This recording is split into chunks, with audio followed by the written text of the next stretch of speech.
हरिओम. आज बुधवार 9 एप्रिल 2025. सद्गुरू ब्रह्मचैतन्य गोंदवलेकर महाराज यांच्या प्रवचनाचा आजचा हा भाग. संत हे भगवंताची आठवण देण्याचे कार्य करीत असतात. ऐकूया.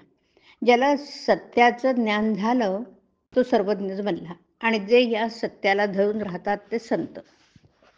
संत आपल्याला मार्ग दाखवायला तयार असतात, परंतु आपला अभिमान तो आड येतो आणि आपण संतांना नावं ठेवतो. एक जण संतांना उद्देशून म्हणाला, तुम्ही आमचं नुकसान करता, अपकार करणाऱ्यावरही उपकार करायला सांगून आम्हाला मेषपातळ करता. वास्तविक आपल्या संतांनी कर्माचं ढीग पाडलाय, पण त्यांच्या आणि आपल्या कर्मामध्ये फरक आहे. राम करता या भावनेने त्यांनी कर्म केलंय. आपण मीपणाने करतो म्हणून कर्म आपल्याला बंधनकारक बनतं. संतांची कामगिरी कुणाला दिसत नाही आणि आमची फक्त दिसण्यापुरतीच असते, त्यामुळे ती पुरी पडत नाही. एखादा पुष्कळ ज्ञानी झाला, पण ते ज्ञान जर वृत्तीत उतरलं नाही तर त्याचा काय उपयोग? जगाचं खरं स्वरूप समजून घेण्यासाठी जो सुखदुःखाच्या जाळ्यात सापडला नाही त्याच्याकडे जावं. तो साक्षीत्वाने राहून जगापासून अलिप्तच राहतो. कर्म करूनही तो अलिप्त राहतो. आपण मात्र सुखदुःखात गुरफटून जातो. संतांचं अंतःकरण शुद्ध असल्यामुळे त्याची शिव्यांची भाषा सुद्धा न बोचणारी, किंबहुना आशीर्वाद रूपच ठरते. सत्पुरुष काही विद्वान नसतात.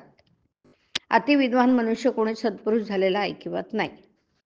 कोणी 8व्या वर्षीच घरातून निघून जातो, तर कोणी लग्नातून पळून जातो, तर कुणाला लिहायला वाचायला येत नाही, असे लोक सत्पुरुष झालेले आढळतात. संतांनी देह सोडल्यावर सुद्धा लोकांना त्यांचं अस्तित्व भासतं.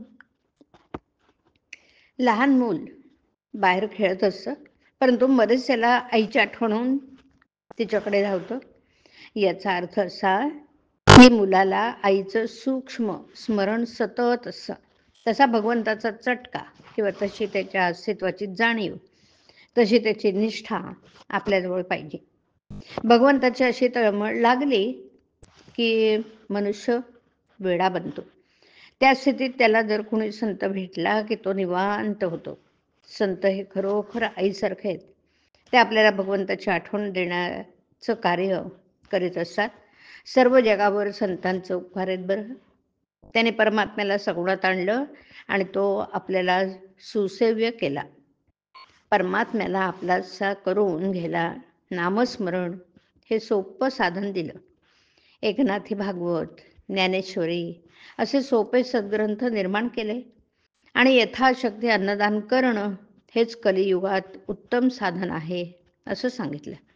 या 4 गोष्टी आचरणात आणण्याचा प्रयत्न ज्याने केला त्याला काही कमी पडणार नाही. नेहमी समाधानच राहील. जग संतांशिवाय असणं शक्य नाही. आम्हाला त्यांना ओळखता येत नाही. हरिओम. हरिओम तत्सत. हरिओम.